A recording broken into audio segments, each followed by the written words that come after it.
Recording in progress.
Hello and welcome, everyone. My name is Renee Garrett, and I'm your Speech Therapy PD podcast host for Brainstorms, functional neuro rehab for SLPs. Before we get started, we have a few items to alert you to. Each episode is 60 minutes and will be offered for zero point 0.1 ASHA CEU. If you're joining us for this live episode and your state license requires live CEUs, be sure to complete all course modules before the end of the day, including the one that says complete course on your Speech Therapy PD account. Here are the disclosures. Jean Maxwell is the owner of Maxwell Nutrition, and she has no relevant non-financial relationships to disclose. Renee Garrett is the owner and founder of BrainBridge Connect, and as the host of this podcast and other educational webinars on Speech Therapy PD, I do receive financial compensation. Questions can be written in the chat box or the Q&A and will be answered at the end of the presentation. Now we welcome our guest, Jean Maxwell, DSC, RDN, who is a registered dietitian, a doctor of integrative healthcare, and owner of Maxwell Nutrition, LLC. She provides holistic, personalized nutrition counseling rooted in both science and the individual's specific needs. She has 2 decades of experience providing medical nutrition therapy to people with chronic illnesses and digestive issues, helping them achieve and maintain a healthy weight, and working with those looking to improve their wellness through better nutrition. She uses a functional nutrition approach to address the root causes of disease and uses nutrients to correct them. She is also a university professor, researcher, and lecturer. Jean, so good to see you. Hey Renee, great to see you too. Thanks so much for having me. Of course. So just a little background. Jean and I worked together at in acute care for a long time. Well, at least 10 years that we know of, we can account for. So we have worked together on a lot of cases. We've consulted on cases that maybe one or the other of us was not necessarily directly involved in. So there's a a comfort level there and a familiarity with how Jean practices and how I practice. And one thing I did want to ask you, and I probably should have told you this so I don't throw you off, was I typically will ask our speech guests how they got into the field of speech. But I think for you, kind of sharing how you got into the world of registered dietitianness would be interesting. Okay, sure. Well, actually, I guess as with most people, it was kind of a personal experience, but I was actually having some issues when I was in college. I had some digestive issues. I had been diagnosed with IBS. Didn't have the greatest diet, as most college kids don't. And eventually I went and saw a doctor, and that's when I got the diagnosis. And they were like, "Yeah, you need to eat better and eat more salad and eat more fiber." And I was like, "Yeah, yeah, okay," and so I did, and lo and behold, I started feeling better. So at that point, I kind of had a little light bulb. I was like, "Wow, is it really that simple?" So all I had to do was just change some things about my diet. And so I kind of just started. Backstory: I was a biology major at the time, so I was going to be pre-med or pre-pharmacy. Like I wasn't really sure where I was going. And at that point, I decided to go take a summer nutrition class at the community college. And once I did that, kind of paired up with my own personal experience, that was it for me. I was like, well, this is what I'm doing. So I finished my major, finished my degree, and then I went on to get a master's in nutrition so that I could pursue a career there.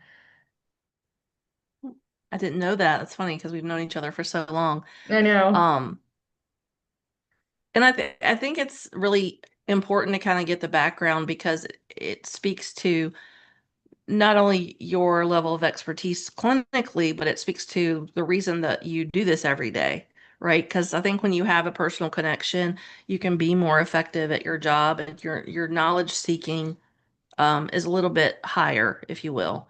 Right, absolutely. And I mean, not to mention, part that's a big part of the reason why the digestive system is of such particular interest to me, because I see, its complexities and how nutrition can really help to improve the health of the GI tract and not just, the rest of the body. So, Yeah. So can you start off by explaining to us what the gut-brain axis is? Well, sure, I would love to. So the gut-brain axis is basically it's a two-directional, bidirectional communication system. So it's the gut, i.e. the digestive system. So when I say the gut, I'm talking about the digestive system as a whole. So it runs through the vagus nerve. So the two of them are in constant communication with one another. So the brain is talking to the gut is talking to the brain. So it's this really fascinating system. Um, where the vagus nerve is kind of the highway, the superhighway between the two. The gut actually has its own nervous system called the enteric nervous system. So there are actually billions of neurons in the gut as well. So this is why you may have heard the term that the gut is the second brain, because it literally has almost as many neurons as the brain. So in the system, we have various things going on. For example, the vagus nerve from the brain is sending signals to cue our hunger response and to cue our fullness response. The brain is controlling our rate of digestion, how our muscles are contracting in our gut, when it's time to release digestive chemicals like hydrochloric acid. And then at the same time in the gut, we have the development of serotonin. A lot of people don't know this, but we actually make serotonin in our gut through our gut bacteria. They also are making dopamine from our amino acids. And then they're transmitting these substances to the brain. So obviously, this communication system is crucial in both directions. And if there's a dysfunction one way or the other, obviously this is where havoc can wreak.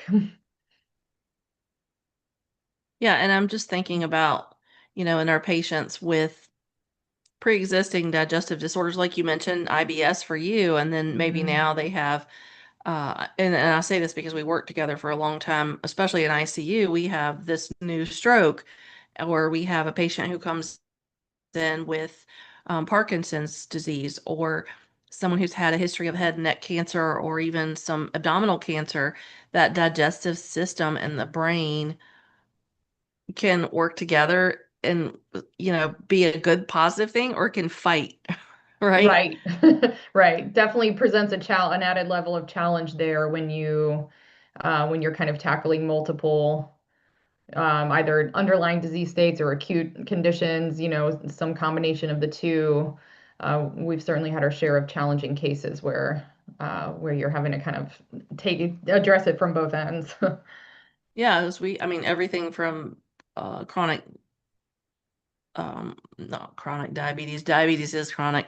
Usually. Diabetes to our patients who, we had one frequent flyer forever and ever, amen, that had a seizure disorder who came in, um, multiple times a year. And this particular patient, we had to fight a lot with the family, the husband. You Yeah, let's be probably, clear. yeah, the husband. Um, because a lot of times what would happen was she would come in at post-ictal after her seizure. She was also a dialysis patient, so that was a challenge. And then he wanted her to eat, or he tried to feed her while she was post-ictal and unconscious. And so these are, I'm just giving this kind of background of the types of cases that we saw or we rounded on, because for people who don't work in the acute care setting, it's a little bit, I think, a learning curve for them to understand that we can't just look at, oh, is this a swallowing disorder, or oh, do they have a cognitive deficit, and now they also have this digestive thing or this chronic illness, because it's very holistic. And I think a lot of times that's what people miss, is we're operating in this little silo over here and this silo over there, Mhm. when in actuality we need to be thinking about the brain, we need to be thinking about the gut, and looking at, prior to this patient coming in with whatever the diagnosis is that they're coming to the hospital with, or even in an outpatient setting, their prior poor gut health impacts their neurological function, and it Right. impacts their mood. So can you speak to that a little bit? Yeah, absolutely. And you're 100% right. I mean, there is a very strong tendency in medicine to compartmentalize people and compartmentalize their disorders and act like they're completely separate and unrelated situations where we know that, not even just the gut brain, but just how every other system in the body is connected to one another. And it's almost like a downstream effect. So if you have a dysfunction in one area, you're going to start seeing dysfunction in others. And the gut is certainly probably the best example of that, because so many issues either originate in the gut, or as you said, if there's pre-existing gut issues, it's going to complicate, the clinical course kind of moving forward. So, but yeah, there's so many really interesting connections here. And one of the kind of connecting factors that we see is what's called dysbiosis, which is sort of a general term for when the gut bacteria, the gut microbiome is imbalanced. And so, pretty much in any neurodegenerative condition that we see, whether it's Alzheimer's or Parkinson's or Huntington's, there is a direct link with dysbiosis. So, while the dysbiosis may not be the direct root cause, it's kind of it's the domino that when you flick that domino, all the others start to fall. So it kind of seems to originate this pathogenesis. We know that there are very obvious alterations in the microbiome in these conditions. And so what this starts, the chain effect that this starts, is once you have this dysbiosis, you're starting to cook some inflammation. You're starting to develop inflammation within the gut. And what will start to happen is that the intestinal barrier will start to be impaired. So essentially, this mucosal layer that we have that's designed to keep everything in the gut, inside the gut, starts to break down. And so when this starts happening, in combination with the inability of the bacteria to maintain their homeostasis, you start to see this is kind of called leaky gut in a more informal sense. So when you hear the term leaky gut, it really means a breakdown of the intestinal barrier.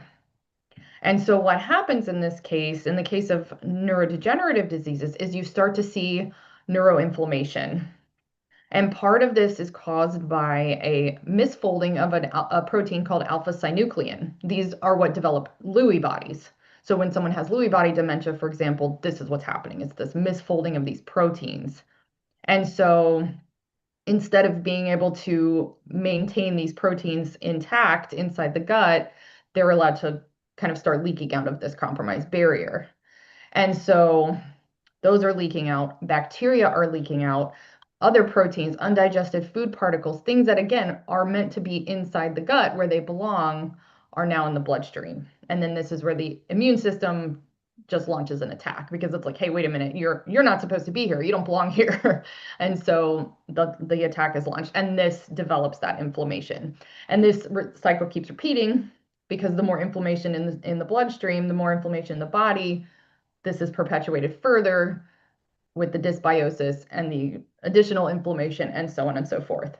And so eventually the blood-brain barrier also becomes permeable, and those misfolded proteins are able to leak into the brain tissue. So it's crazy to think about, but literally, if that gut barrier breaks down, eventually that blood-brain barrier is also going to break down. Well, and it's so interesting because I think even like, it's pretty well known on the podcast that my mother-in-law had Alzheimer's, and watching uh her what she ate, and she was we called her the raging diabetic. I mean, she hid the sweets in the oven and then forgot they were in there and turned the oven on and almost burned the house down. So there's Oh, that. wow. But one of the things was that even just that generation, to me, like I saw my grandparents were gardeners and my grandmother was a stay at home. She had four kids. She stayed at home. My grandfather was in the Air Force. She was very meticulous about like cooking and her garden and all these things. And it was like the next generation after that was like, I don't want to be happy homemaker of the 1950s. And so they were all like fast food and microwave dinners when microwaves came out, and TV dinners and those convenience foods. But what we see in that age group, because that's our geriatric folks now, Mhm. and it's not, again, this is not every single patient, but for us, it was a lot of our patients because we were in a rural hospital. What we Right. saw is a lot of our patients had such poor nutrition that it affected them at a much younger age. And so Hmm. you might see someone who's, I won't say what my age is now, but my age now, and they looked like they were much older than we do, who have, been like you and I both are plant-based for the most part. And it's just remarkable to see how that changed. And so, a lot of people talk about these environmental factors like pesticides or um, not just what people ate, but what they were exposed to. But Hmm. again, we're looking at that holistic piece of it, and it's pesticides in the food that they're eating, right? Hmm. And so and I went way off track, but that whole thing, the dirty dozen, can you talk about that and like how you some people think they're like strictly organic is the way to go. But when we Hmm. know about the dirty dozen, that kind of gives you a different, um, I guess, informational layer, if you will. Yeah, yeah, definitely. I mean, there's certainly some validity to the concerns over pesticides. For example, paraquat, which is one that's still Yeah. very commonly used. We know that's a causative factor for Parkinson's. Parkinson's. We know Hmm. that. Unfortunately, it is still commonly used. It's probably not going away. We know glyphosate isn't going anywhere.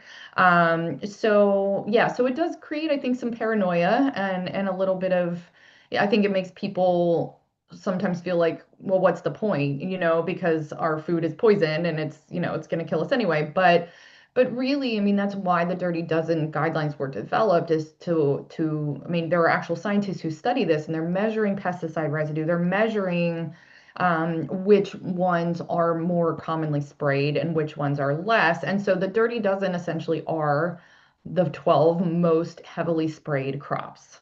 And so those are the ones that are emphasized to that individuals should buy organic if possible.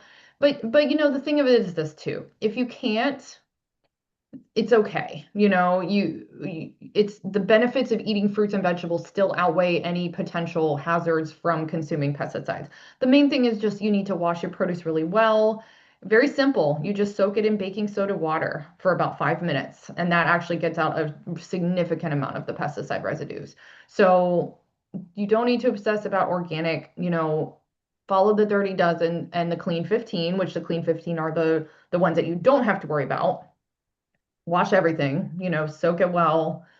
It's not overly complicated, but so yeah, I mean there is a cumulative effect and it's not that it should be ignored, but I think I just don't want it to deter people from making those choices where we also have to consider there's nutrients and antioxidants and things in those foods that can sort of, to a degree, counteract or provide some defense against the harmful effects of some of those chemicals as well.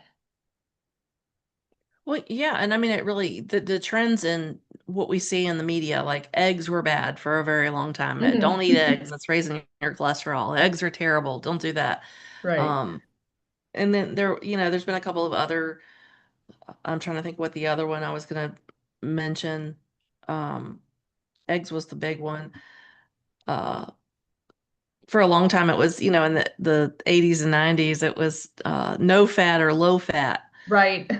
And this was so funny to me because I just saw this the other day on Instagram, and I'm pretty sure it was a TikTok video that someone like cross posted, but it was about the back in the day when they had the fat-free potato chips, and on the label it was like there was this disclaimer that was like may cause oily farts, and I was just like, And so they what? did. What is that? Why are we eating?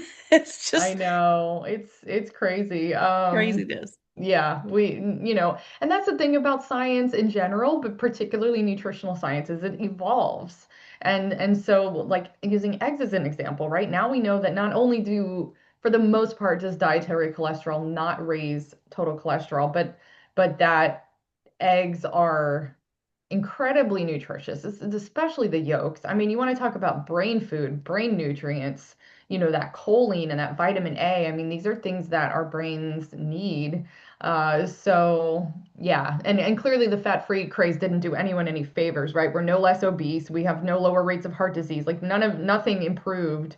And fortunately I think the Olestra was the name of that stuff you're talking about that they put in the chips that no one could digest. And I mean, who knows what sort of long-term issues that caused. But yeah, it didn't do us any favors, didn't help us in any way. So I'm glad to see that died out pretty quickly.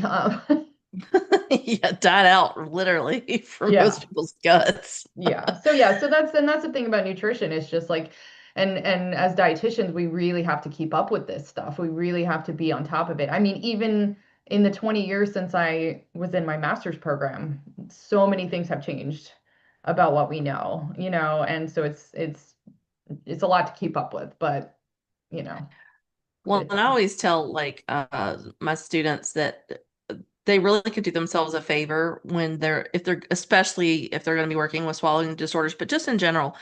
You mm, mentioned taking, a nutrition class, and that's kind of how I got interested in the nutrition aspect of my career was that I started off in community college, and one of the requirements of my degree was I had some electives that I had to fill.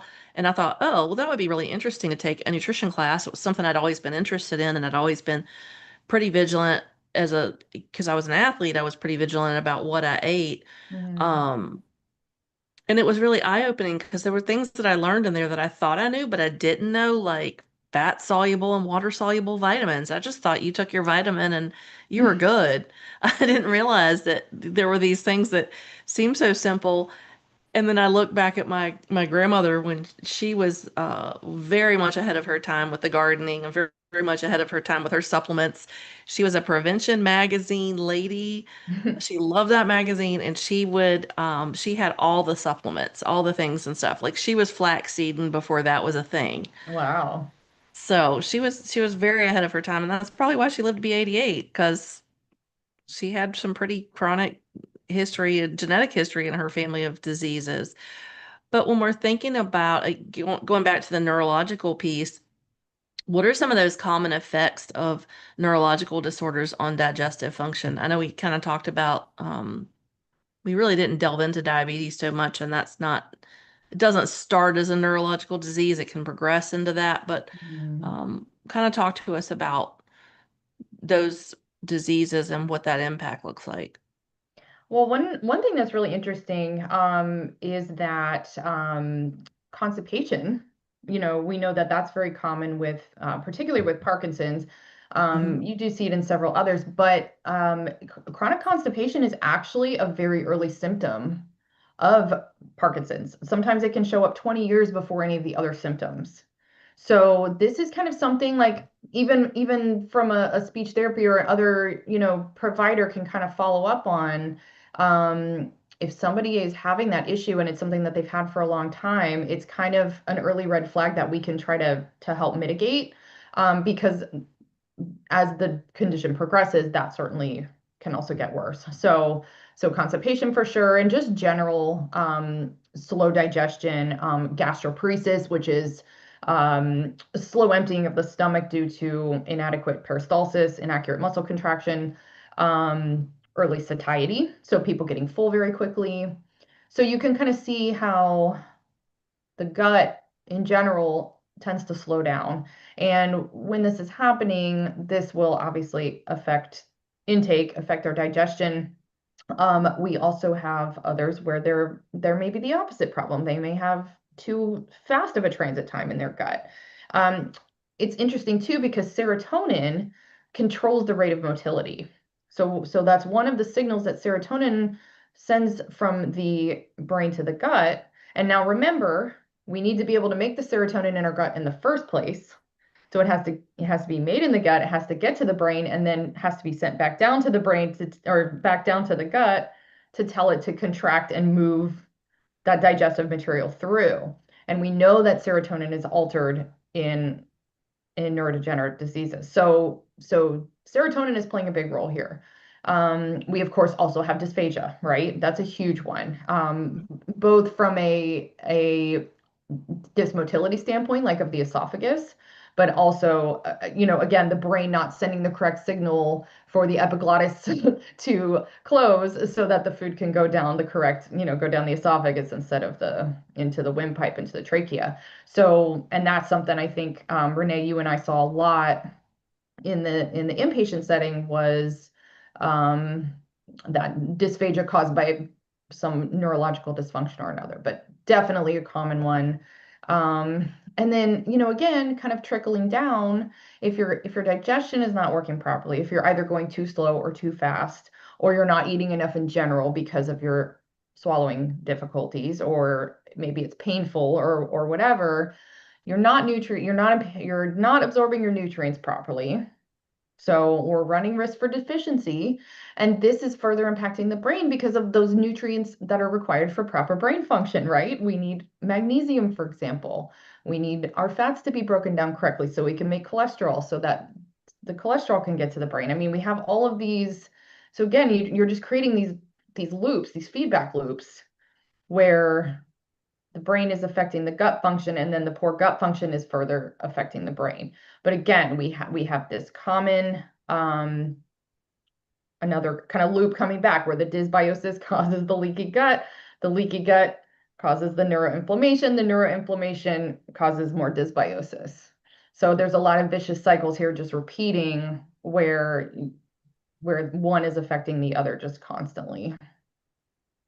Yeah, and you're 100% nailed it. I mean, with our dysphagia patients, sometimes we would have patients, like I mentioned, the lady with the chronic epilepsy, she would come in and her whole system would be, for lack of a better term, jacked Mhm. because she had all these other things. She had a lot of medications. She had a poor diet to begin with. She was a dialysis patient.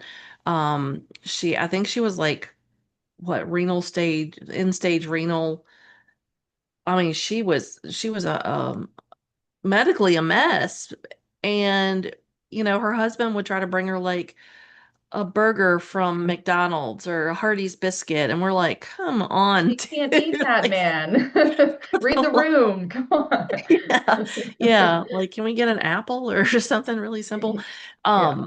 But we saw that a lot too with even patients who, um, we had a few patients who had eating disorders that I would get consulted on because of the uh, esophageal issues with the Mhm. constant vomiting. And it didn't Mhm. happen frequently, but when we got patients like that, or we got patients with atypical MS, which we had another one that was a frequent flyer who was a really young patient who actually wound up passing away in her early 20s. Mm. Her mom would do the same thing. It was like, and it's no offense to the caregiver because they just don't know and they're trying to be helpful, Right. right? They're thinking if I can increase the caloric load and I can increase how much they're eating, maybe that'll help them feel better. And then they'll be able to turn it around, but they're perpetuating these habits of already unhealthy, poor eating that then exacerbates the disease. And I think that's kind of the whole point of what we're talking about, right? Hmm. Right. Yeah, and it's like you said, they're just trying to help, but they just lack the scientific education, to fully understand the impact of what they're doing. They're just thinking strictly from a standpoint of, well, they need to eat. I don't care Hmm. what they eat, they just need to eat something, and without really understanding the nuances of what they're impacting when they do that. And again, too, I think some of it is like the area where the hospital is located. It's southern, it's rural, and so there's a culture, right, of how people eat and the foods that they enjoy eating and that they prefer eating. And so it's even more difficult to pull people kind of out of that, of like what they grew up eating and their parents grew up eating and their parents grew up eating. Um, and they're like, and I'm fine. You're like, well, are you though? I mean, considering the rates of chronic diseases in the South in particular, I think, it kind of it kind of begs the point that we can do a lot better. We could be a lot more proactive with that, and just preventing some of these conditions from developing, much less getting out of control and being, fatal. Yeah, because a lot of this stuff is lack of community education. And I know that there were times when you probably felt, and I should ask you this and not say it, but I know I felt uh, held back sometimes with community education as we were trying to do it as practitioners because it was like, well, that's not productive time, or we can't bill for that, or whatever the case Mhm. may be. It was almost like we were expected to volunteer this information out at a health fair and not get paid for it. But Yeah, also, like, we should be doing that as a public right. health um thing, right? We should be doing these uh community education events. It should be included as part of the care because it is preventative. It is helpful for caregivers too, not just the patient, but the caregivers. And we're talking across the lifespan. We're not talking about just geriatrics. We're talking about kids, kids and obesity. That's a huge, been for what, 20 years now, At at least, least? yeah, and it's not getting better, unfortunately. So there is definitely some lack of that early education because again, like, ideally we do need to be proactive. We want to be educating people as young as we can because the younger they are when they start learning these habits, the less likely they are to develop these chronic diseases. But, we are seeing type 2 diabetes in children now. We're seeing high cholesterol levels in children. I mean, we're seeing things that are unprecedented from that standpoint. And so clearly we have to just keep moving that bar and moving that educational marker to start as young as we can. And that's still unfortunately lacking in a school setting or, again, if the parents are not nutrition savvy, they don't really know the importance of that. And so it is frustrating. And I do agree that there's a significant need for it, but we just don't always have the time or the resources or the ability to get out there and so unfortunately we a lot of times don't get to do that education until they're already ill and they're already suffering from these chronic diseases and they're already either hospitalized or in my case now in an outpatient setting they've already got multiple diagnoses that we're trying to you know manage and it is frustrating. Yeah. And when you're dealing with multiple disease processes at the same time, it's like juggling because you're like, which one do I, Right, and, in right. outpatient, I worked in outpatient too. So I totally see that. But I think for us in acute care, it was so much more volatile because one thing could happen and we might make a little milestone and the next day you come Mhm. back and you're like, well, crap, Right, two that didn't steps forward, work. one step back, or kind of thing. It's Yeah. But I think too, like in the outpatient setting, there is an opportunity too to help people sort of understand how I was saying how all of our systems are connected and so I really do spend some time on that with my patients and kind of help them understand how their body works, first of all, because a lot of people just don't know how their body works Hmm. on anything other than a very basic level, right? Um, but not understanding how one system affects another or how nutrition affects this organ and system or what have you. So I really do like them to make, and that's why I use the word holistic. Some people get a little bit of a bad taste when they hear the term holistic. I mean, yeah, I am a little crunchy, like, let's be honest, but holistic truly and genuinely means the whole person. Hmm. And again, that's lacking in healthcare. And so I really, when I use that term holistic approach, that's what I mean is just looking at the whole person and the collection of their issues and then helping them to connect those dots as well, because I think it helps them to be more invested in, committing to changing. Yeah. Speaking of changing, um, when we talk to patients, typically what I've said to them is, of course, consult with your dietitian in the hospital, but, making changes that are palatable. Like you can't, it's hard for people to change everything. When you mentioned this before about like foods people love or foods people grew up on that are comfort for them. Mm, And it's hard for them to completely flip the switch a lot of the time. And we saw this trend a few years ago now of people going like hardcore vegan who had been huge carnivores. And I don't know how successful a lot of those people were at maintaining that. But when we're thinking about foods people can incorporate, what do you recommend to kind of where do you start to help support that gut brain health? well, I definitely agree that a total overhaul is not usually the best approach because for most people it's not sustainable. Even if they're committed to it in the beginning, they're kind of gung ho off the bat, but yeah, it typically does not last long. And that would be the goal, to have more lasting, sustainable change for them. And so you do have to kind of meet people where they are. You have to consider, so there's usually a bit of a negotiation, sort of.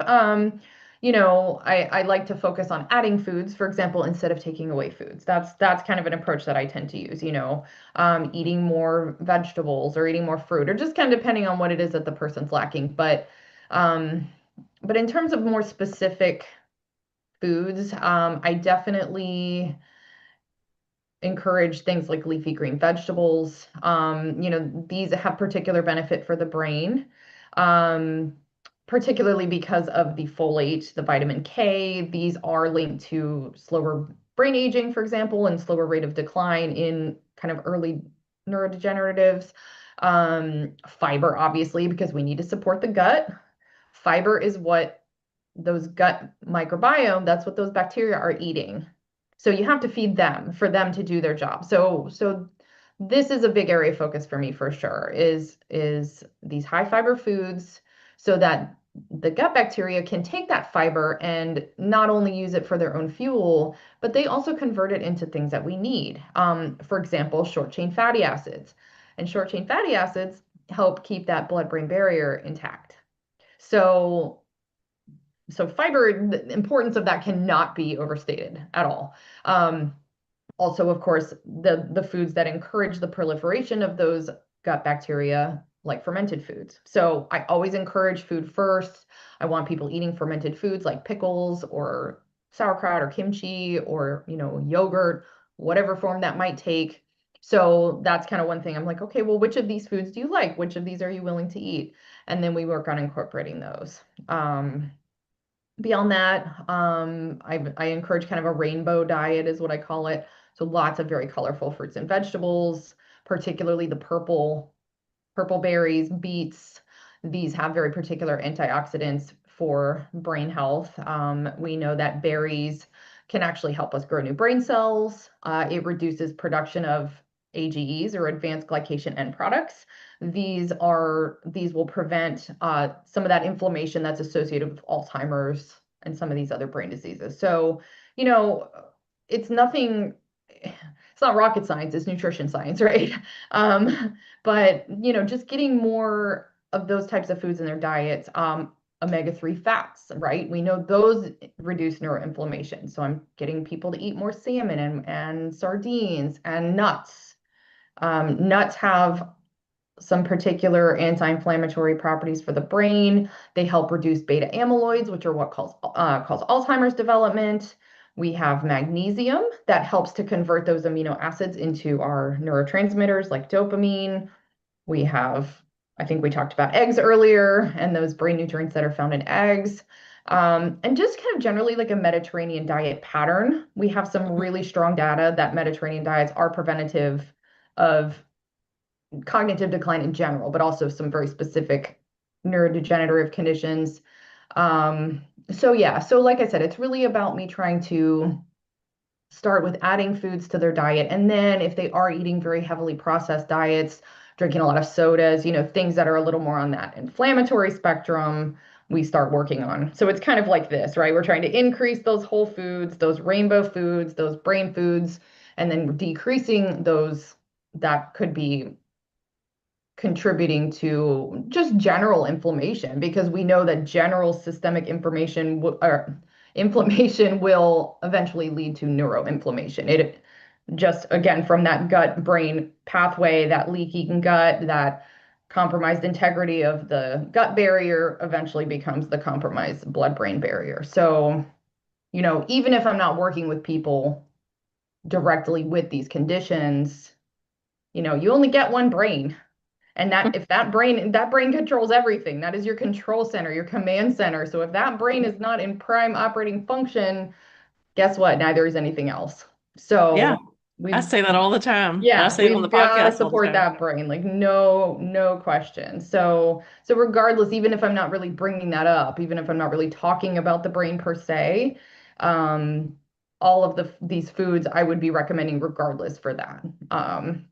So yeah, so that's really where I try to approach it, is let's incorporate the stuff you do like that you are willing to eat, and then let's start cutting back on those other things. And that's kind of seesaw system seems to work really well with people. It seems to be less intimidating. It seems to be a little more sustainable, a little bit more things that they can stick to on a more long-term basis. Well, I think a And lot they're of real times, foods. They're all easy foods you can find anywhere. It's yeah. not, you don't have to go to any special grocery store for that. Well, and a lot of times I think when people hear fiber, they're like, "Oh, should I be taking Metamucil?" And not that we're a sponsor or get paid for any of that. But like, they're thinking of a fiber supplement versus a whole food. And so, what are some good examples of something with fiber for, uh, our patients, for example, with Parkinson's or post-stroke, even because we know with stroke patients, a lot of times the gut is interrupted. We have patients with, like you mentioned before, that whole bowel is either not working or it's working too much. And so you've got the patients with diarrhea, or you've got the patients who haven't gone to the bathroom, the whole hospitalization, even if Mm-hmm. they were eating. Mm-hmm. Yeah, definitely. I mean, Metamucil and those types of products certainly have their place, especially for people who are a little more resistant to eating certain sources of fiber. So I certainly don't discourage that, Hmm. but I do, again, food first, right? Whole food first. So some of the good sources of fiber that people can incorporate, and this is particularly for those with more of like the constipation issues. Fiber can kind of go either way. But whole grains for sure, like oats, quinoa, encourage them to eat the more like the whole grain version of, let's say, rice, for example, wild rice, brown rice. They can even do stuff like millet, legumes of pretty much any kind. So beans, lentils, peas, our southern people like their peas. So that's one I usually put in there. And then apples and pears. These are probably two of the best fiber sources. Berries of any kind. So again, berries are kind of hitting multiple points here, right? They're Yeah. providing the brain nutrients, they're providing the fiber. Um, General vegetables, I mean, I wouldn't say there's any vegetable that isn't a good source of fiber, but your cruciferous ones are going to be particularly high, like broccoli, Brussels sprouts, your leafy greens. Those are probably going to be your best bets for fiber.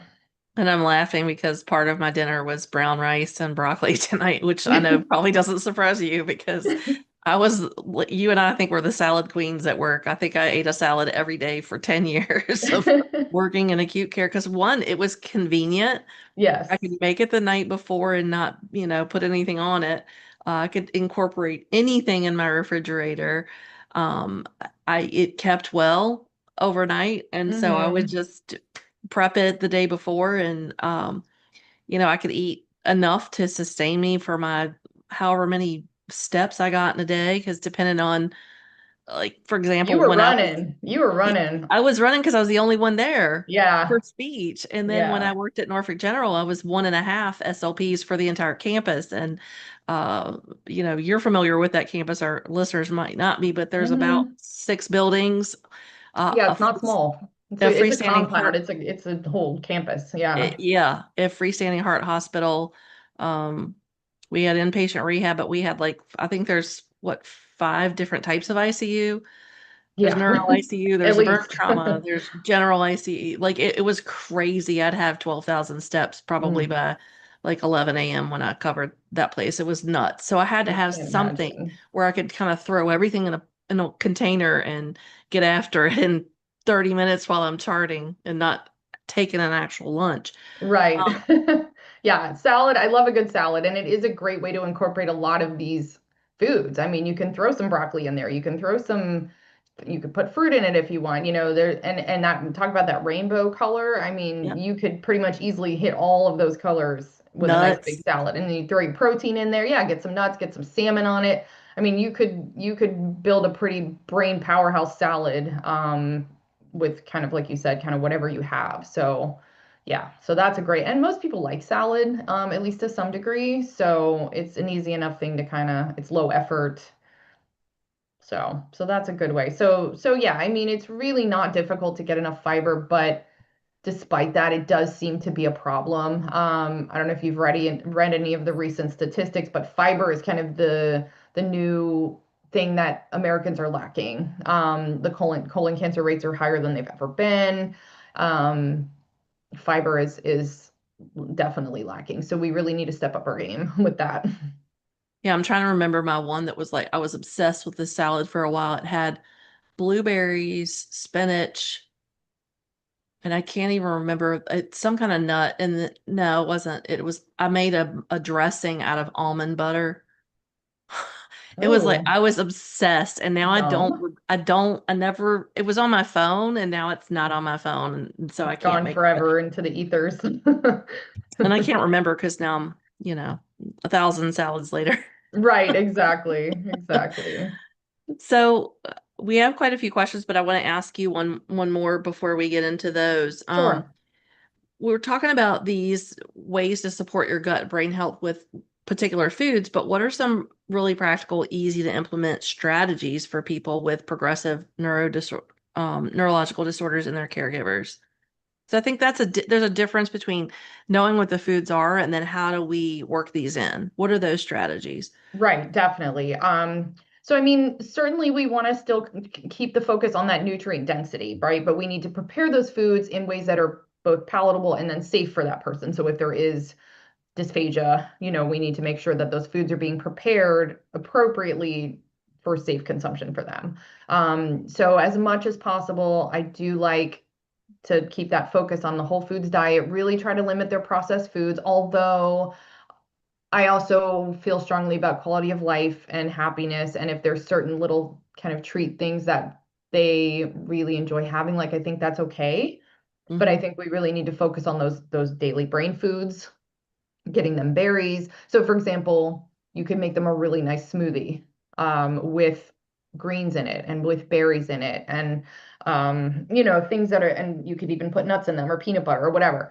That's kind of an easy way to not just get those nutrients, but also to get calories in them for the ones who have poor appetite or swallowing difficulties, or if they need a more like liquid or more, puree type diet, you can make some really great smoothies. So again, just getting these foods into them in ways that are acceptable to them.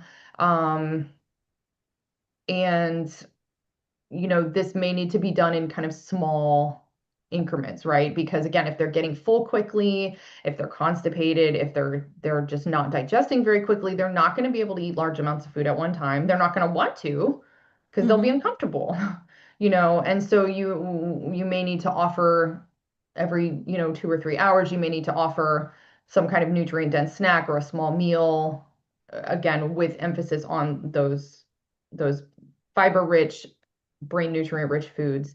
I see that a lot. I do work with a few Parkinson's patients at the moment, and all of them have to kind of eat in this way. They have to eat kind of throughout the day. So if they're going to be grazing, try to offer them those good choices. And another kind of maybe not so obvious consideration is the fact that with a lot of these conditions, depression is very common. Hmm.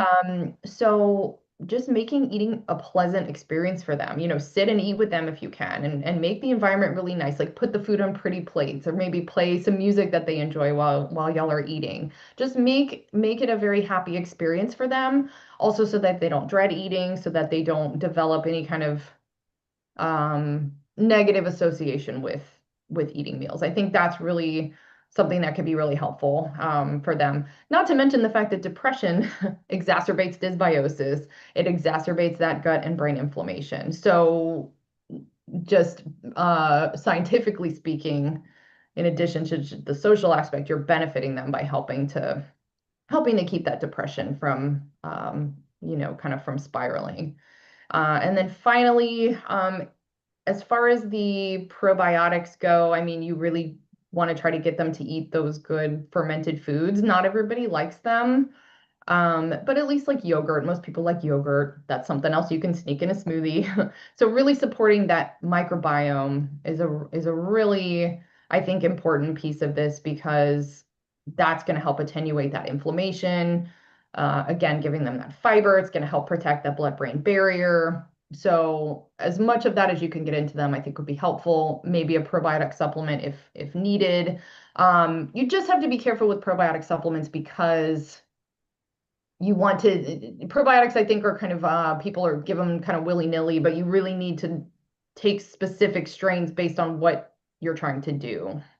So that would be something kind of worth researching. For example, some can help with constipation, that sort of thing. So, but yeah, so high nutrient quality in pleasing ways, make eating very pleasant for them, make it as happy of an experience and as tasty of an experience as possible. Because I think people think eating healthy sort of maybe conflicts with pleasure, and I disagree. I mean, I really think Mm-hmm. that you can make those two things go together. Well, I mean, And every time I came into you guys' office, especially when you went into the one office, you had the best snacks because it was like dark chocolate and nuts. yeah, That's like yeah. hung out in the dark. Somebody had a diffuser going with like pleasant Oh yeah, smells we after had a we'd little get in. spa going on in there. It was great. It was like my We break at had work, to. I especially. mean, Yeah, well, and especially because that was during the COVID time and we're all masked up and everything, and I'm in there like popping dark chocolate nuts in your office. yeah, it's medicine. And I will So, stand by that. Dark chocolate is a health food. Dark chocolate is actually an excellent source of magnesium. It's an excellent source of iron, fiber. Not to mention chocolate does actually produce chemicals in our brains, phenylethylamine, I think it's called, that contributes to pleasurable feelings. So it's not just uh eating your feelings. Like chocolate actually has medicinal properties. So dark chocolate could definitely be part of that. Part of those nice enjoyable foods that you could include for them and yourself. It's like one for you, one for me, one for you, one for me, like kind of thing. You could do that. and I have one little last question from just something that you said that I thought about before we get into the questions from the listeners. But um, thinking about, there's been some talk about the Mediterranean diet and how for some cultures it doesn't necessarily support their cultural foods and like what they're normed on Hmm. eating growing up and what they're, again, that pleasurable thing. So, Hmm. um, when you say Mediterranean, I'm assuming you're talking about, like you said, the higher quality fats as far as omega-3s. You're talking about good quality vegetables and fruits, olive oil, for example. But what, from a someone who is seeing a lot of in our local area, because you and I, we work together, we live close by one another. Hmm. Um, we have a higher concentration of people of Latin culture. Hmm. We saw that a lot more in the hospital, especially during the pandemic. Sure. So, how are some ways, or how does that kind of go about addressing uh, culture and what people's preferences are with the Mediterranean diet? That's a great question because I actually did see something about this the other day myself. So that's interesting that you bring that up. But yeah, so I mean, really, as a whole, as an overarching principle, the Mediterranean diet really just emphasizes, like you said, healthy fats, like seasonal, maybe locally grown fruits and vegetables, high fiber foods. So through a kind of a cultural lens, you obviously, if you're working with patients more, let's say, of a Spanish or a Latin kind of background, you're going to want to have some good understanding of what foods are part of their culture that could fit into kind of that picture. Like, for example, beans. Beans are a big part of Mexican, Latin American cuisine. So you could emphasize intake of beans. You could emphasize intake of the fruits and vegetables that they enjoy eating. We can incorporate plantains in there. We can incorporate, they eat lots of tomatoes, which are a great brain food. So again, like you can really use that, the rainbow thing, those rainbow colored fruits and vegetables that they may have in their cuisine. Maybe using brown rice to make their dishes instead of white rice, using whole grain tortillas, maybe. You have to kind of see what they're willing to adopt. But I think if you focus on the big picture, which is that mostly whole foods based diet, no matter what lens you put it through, I mean that's going to be beneficial. You don't have to put like the Mediterranean title on it. It's much more of like the characteristics of the diet itself. Gotcha. Yeah, for sure. So So we That's that. have a question. Okay. Could you please nutshell, and I know it might be hard, the connection between leaky gut, anxiety, and sleep issues? That's a great question. Getting to sleep, staying Mm, asleep, not like apnea, but just that sleep issue. yes. Okay. So this kind of jumps back to my mention earlier of the necessity of certain food components to create neurotransmitters, right? So we know that we need, for example, we need the same amino acid to make melatonin, our sleep hormone, as we do to make serotonin, our happy hormone. So even though the melatonin is not actually made directly in the gut, it still requires the same amino acid, which is tyrosine. We also need magnesium as a cofactor. We need magnesium to make dopamine, serotonin, any of those neurotransmitters. So magnesium as a either a dietary supplement or as a food source could be really useful, especially because there is a lot of sleep disruption, right? With Parkinson's, for example, they get their circadian rhythms get off balance. Magnesium is also a great stimulant of the digestive system, so that can help with also with constipation if needed. So in terms of like the leaky gut specifically, other than what I already mentioned with the impact on the inflammation of the brain, like I don't know that there's a direct relationship between leaky gut and sleep disruption, but I mean, one can kind of extrapolate that from what I was saying earlier about that breakdown of the blood-brain barrier and that dysregulation of the actual neuronal communication gets thrown off. So it stands to reason that sleep could be part of that kind of vicious cycle. So yeah, so you can definitely supplement your patients with magnesium. It's completely benign. It's something that can help them with their melatonin production, regulation of that circadian rhythm.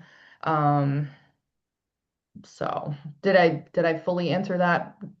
I feel like you did. I mean, Okay. I'm over here trying not to chuckle, thinking about, magnesium mag citrate. It's what they Well, give that's what people. you would give them for their, I mean, but that also would help with sleep, in addition to Yeah. stimulating the GI tract. Also, there are foods that are direct sources of melatonin, by the way, pistachios and walnuts, for example, and cherries. Hmm. So those foods can be incorporated too as bedtime snacks, to also help stimulate that melatonin production. And who doesn't like cherries and, pistachios? Like that sounds pretty good to me. So. I like them. Um, and then we have a couple of other questions. What's the benefit of fermented foods? Okay, so fermented foods contain the living cultures that help contribute to the microbiome. So they actually introduce living organisms into the microbiome that will stimulate those organisms to continue reproducing and therefore continue to do what they need to do for us, including breaking down nutrients. So, and one important thing, I don't think I mentioned this, but an important thing to tell your patients, if we're talking about this, is they need to know that they need to buy those foods from the refrigerator at the store. So if you go to the store and you buy the pickles that are in the shelf stable aisle, those are dead. There is no living organisms in there. So you need to buy cold, refrigerated pickles or sauerkraut or kimchi or whatever. Everything needs to be refrigerated because otherwise they're dead.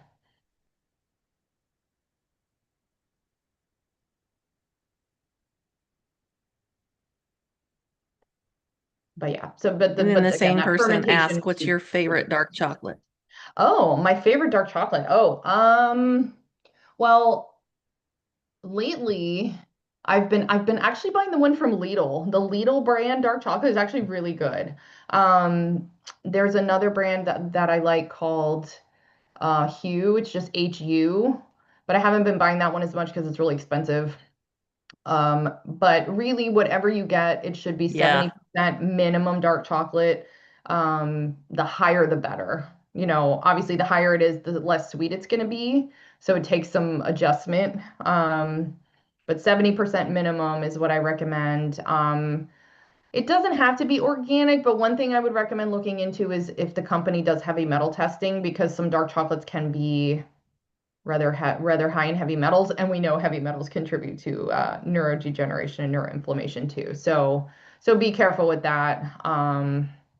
But I'm not gonna lie, I've been known to just eat a handful of dark chocolate chips out of the bag. So, here and there, that might happen. But yeah, so the Lidl brand is what I've been buying.